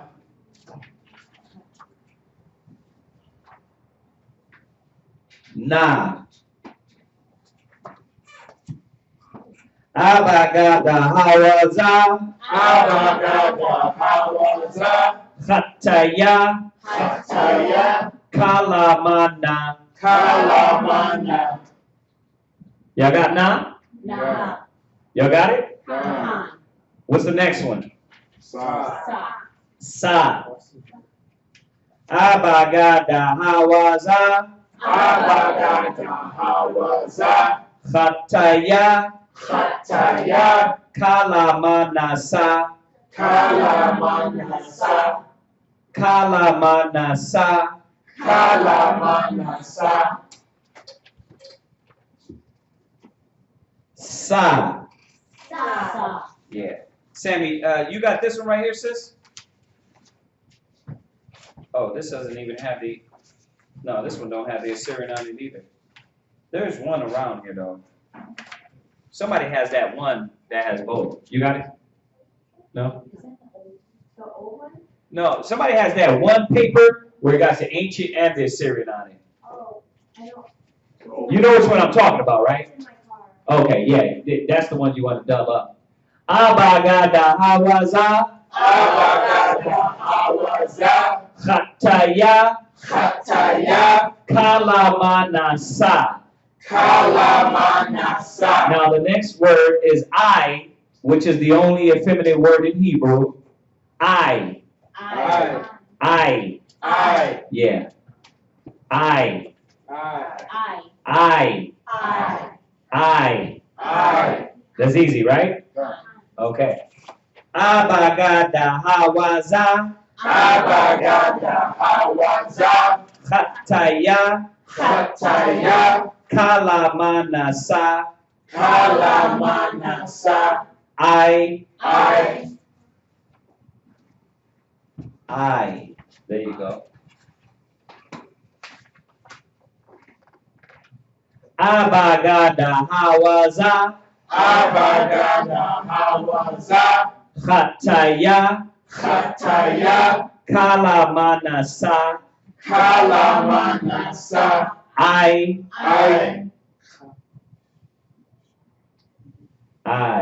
You got that? All right. I. What's the next one? Pa. Abagada hawaza. Abagada hawaza. Hataya. Hataya. Kalamanasa. I pa. Kalamanasa. Pa. Abagada hawaza. Abagada hawaza. Hataya. Hataya. Kalamanasa. Kalamanasa. I. Pa. Pa. There you go. Get better, homie. Abagada hawaza. Abagada hawaza. Hataya. Hataya. Kalamanasa. I pa. Kalamanasa. Pa. Abagada hawaza. Abagada hawaza. Hataya. Hataya. Kalamanasa. I pa. Kalamanasa. Pa. Yeah, we need everybody that excited for the word of Jesus, for the Hebrew. We need that. Abagada hawaza. Abagada hawaza. Hataya. Hataya. Kalamanasa. I pa. Kalamanasa. Pa. What's the next word? Tazah. Tazah. Y'all got it? Tazah. Tazah. Tazah. Y'all gotta get better at Hebrew when you start asking brothers and sisters how to say their name, what their name means. That way you can understand, okay, you're gonna get your vocabulary up. Okay, what is that? How do you actually say that? Abagada hawaza. Abagada hawaza. Hataya. Khataya. Kalamana Sa'aipa. Kalamana Sa'aipa. Taza. Taza. Taza. Taza. Taza. Taza. Y'all got it?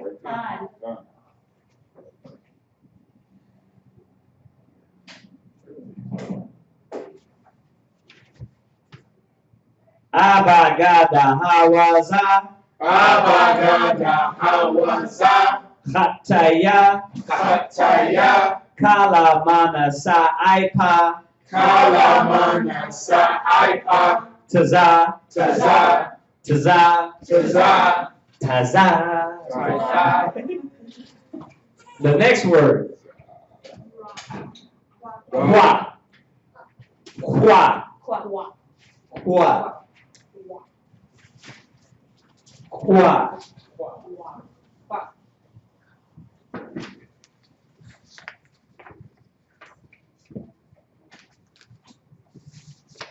Abagada Hawaza. Abagada Hawaza. Khataya. Khataya. Kalamana Sa'aipa. Kalamana Sa'aipa. Tazakwa. Tazakwa. Tazakwa. Tazakwa. Right.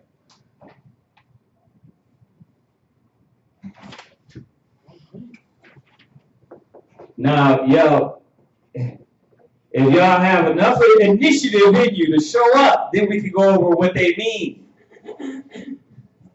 I'm not gonna go over all of this, man, y'all. That's why I just want to take y'all the basics, just the letters, how they look, or the symbols, how they look. That qua in the Syrian, is that qua in the Syrian correct? Oh, okay. Yeah, see, but it goes over the line, doesn't it? Oh, that's what it is. It's the, right here. Abagada Hawaza. Abagada Hawaza. Khataya. Khataya. Kalamana Sa'aipa. Kalamana Sa'aipa. Tazakwa Ra. Tazakwa Ra. Tazakwa Ra. Tazakwa Ra. And Kwa is actually a Hebrew word which means to call. Kwa Ra is to call. I'm just throwing Hebrew words out there. Get your mind thinking about this pronunciation and how to pronounce these words. Abagada Hawaza. Abagada Hawaza. Khataya. Khataya. Kalamana Sa'aipa. Kalamana Sa'aipa. Tazakwa Ra. Tazakwa Ra. Tazakwa Ra. Tazakwa Ra. Ra. Ra. Y'all got the Ra? Now, there's 22 letters, 22 symbols in the Hebrew alphabet. Y'all got it? Abagada Hawaza. Abagada Hawaza. Khataya. Khataya. Kalamana Sa'aipa. Kalamana Sa'aipa. Tazakwa. Tazakwa. Ra. Ra. Sha. Sha. There's the next one. Sha. Abagada Hawaza. Abagada Hawaza. Khataya. Khataya. Kalamana Sa'aipa. Kalamana Sa'aipa. Tazakwa Rasha. Tazakwa Rasha. Tazakwa Rasha. Tazakwa Rasha. Sha. Sha. Sha. Sha. Sha. Sha. Okay? And then the last one is Tha. Tha. Abagada Hawaza. Abagada Hawaza. Khataya. Khataya. Kalamana Saipa. Kalamana Saipa. Tazakwa Rashata. Tazakwa Rashata. Tazakwa Rashata. Tazakwa Rashata. Tazakwa Rashata. Tazakwa Rashata. Now here y'all stumbling now. Abagada Hawaza. Abagada Hawaza. Khataya. Khataya. Kalamana Saipa. Kalamana Saipa. Tazakwa Rashata.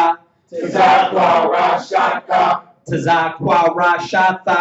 Tazakwa Rashata. Abagada Hawaza. Abagada Hawaza. Khataya. Khataya. Kalamana Saipa. Kalamana Saipa. Tazakwa Rashata. Tazakwa Rashata. Tazakwa Rashata. Tazakwa Rashata. Tazakwa Tazakwa Rashata. Rashata. Y'all got it? Abagada Hawaza. Abagada Hawaza. Abagada Hawaza. Abagada Hawaza. Abagada Hawaza. Abagada Hawaza. Khataya. Khataya. Kalamana Saipa. Kalamana Saipa. Tazakwa Rashata. What y'all think? I think it's pretty.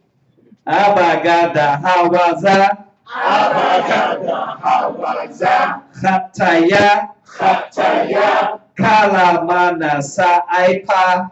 Kalamana Saipa. Tazakwa Rashata. Tazakwa Rashata. Tazakwa Rashata. Tazakwa Rashata. Okay. All right. Y'all got all the alphabets. Abagada Hawaza. Abagada Hawaza. Khataya. Khataya. Kalamana Saipa.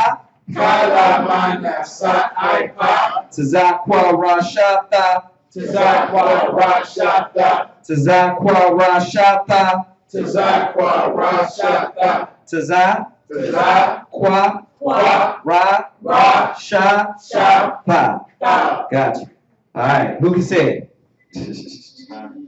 Who can say it now? Go ahead, Sammy. Oh, hold on. Here, give it this. We can't hear you. I take it back. I don't know it. You do it, sis. Come on now. You can do it. We believe in you. We believe in you. Go ahead. Come on. You gotta put it cool.